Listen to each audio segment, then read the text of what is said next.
Halo teman-teman, kembali lagi di channel Lintas Kota Dingin.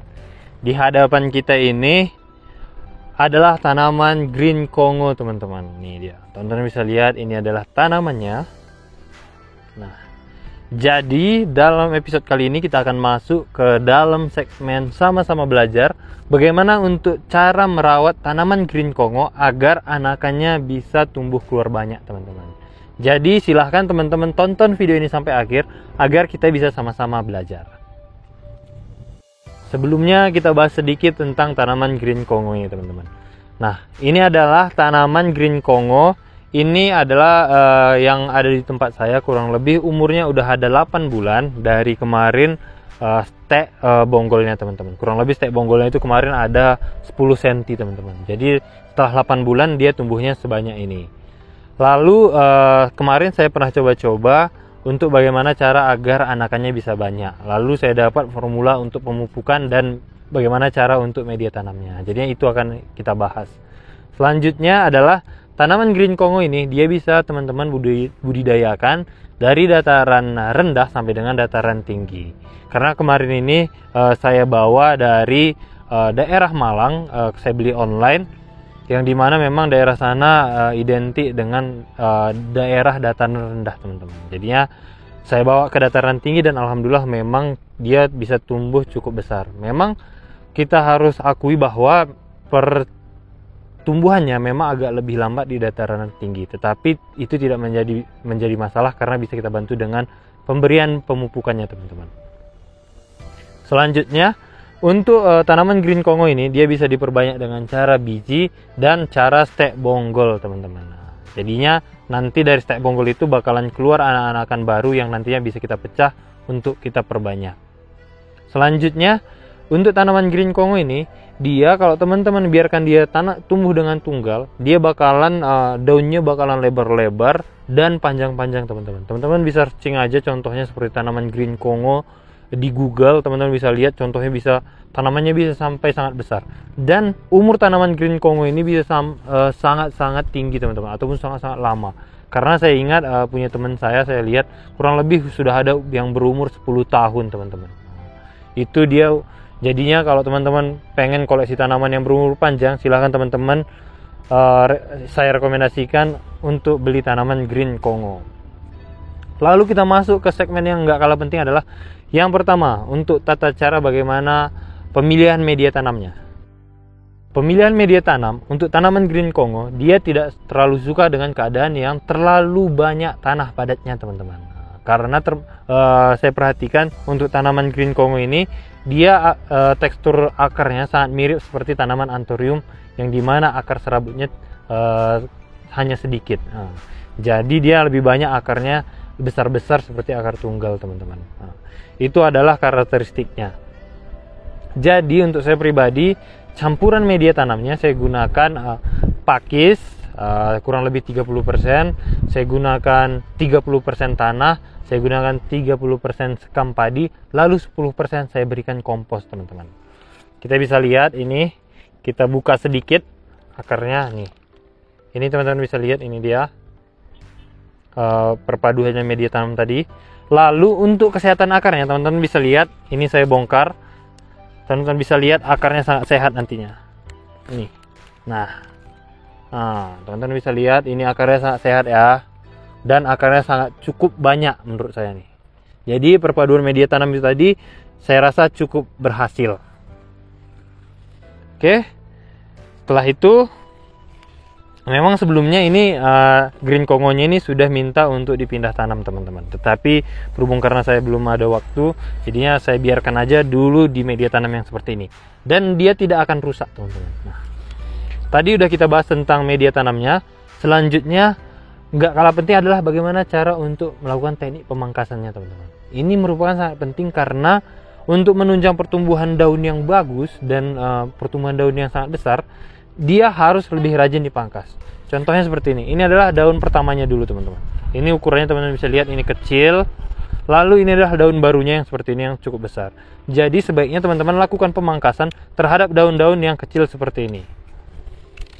Terkecuali memang itu daun tunas anakannya teman-teman. Contohnya seperti ini.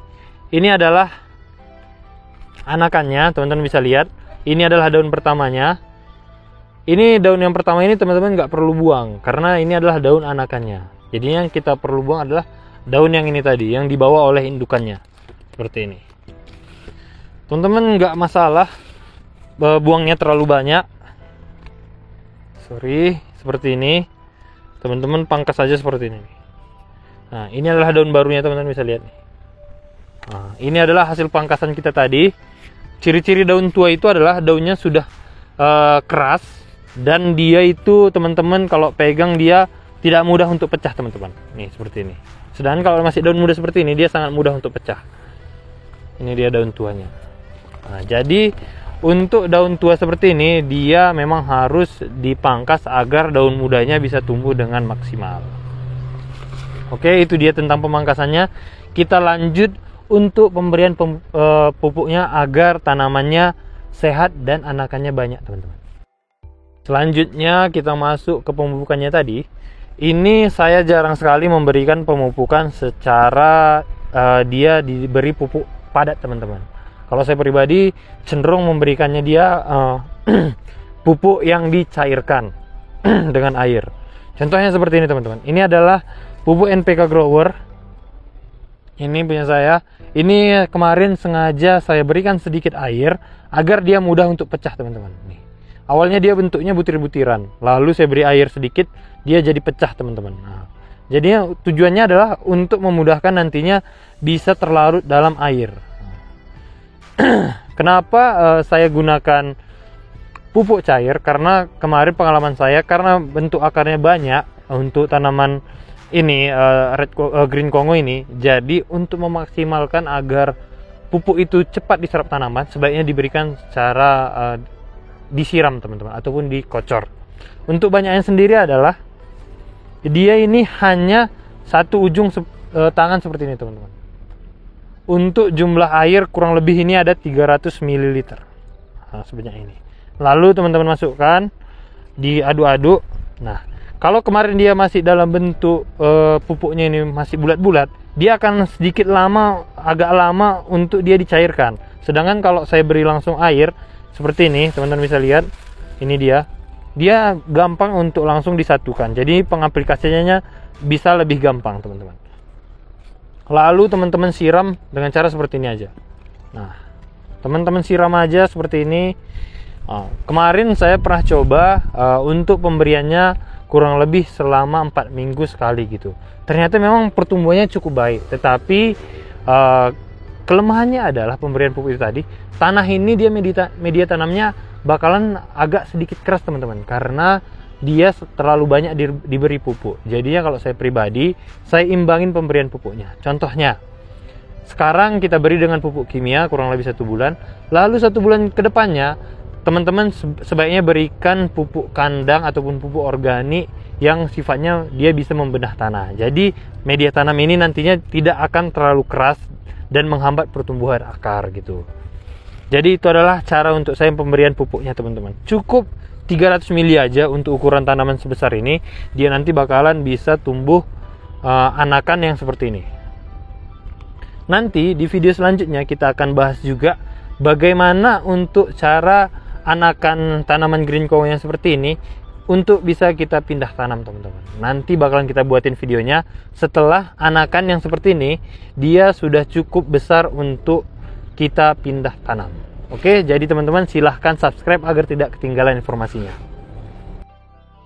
Selanjutnya adalah setelah tadi kita ke pemupukan, selanjutnya adalah bagaimana tata cara untuk merawat tanaman ini agar dia bisa lebih cepat lagi pertumbuhannya, teman-teman. Dengan kita bantu caranya pemberian pupuk organiknya, seperti yang saya bilang tadi. Setelah pemberian pupuk kimia, sebaiknya sebulan kemudian teman-teman berikan pemupukan organiknya. Nah, di sini saya gunakan ini adalah pupuk organik dari kandang. Ini dia, sudah saya fermentasi, teman-teman. Bentuknya sudah halus seperti ini. Lalu untuk penaburannya, kalau ukuran tanamannya sebesar ini hanya perlu kurang lebih ukurannya setengah pot ini, teman-teman. Teman-teman kasih. Nah, kita kasih dengan cara kita tabur aja. Seperti ini, kita tabur merata. Dia nggak apa-apa terkena bonggol juga, dia nggak masalah. Nah, setelah itu yang satu lagi kita kasih lagi. Dia kalau sifat pupuk organik ini, dia kalau sudah terfermentasi sempurna, dia tidak akan menyebabkan busuk pada akar ataupun batang jikalau terkena gitu. Dengan syarat memang dia sudah terfermentasi sempurna.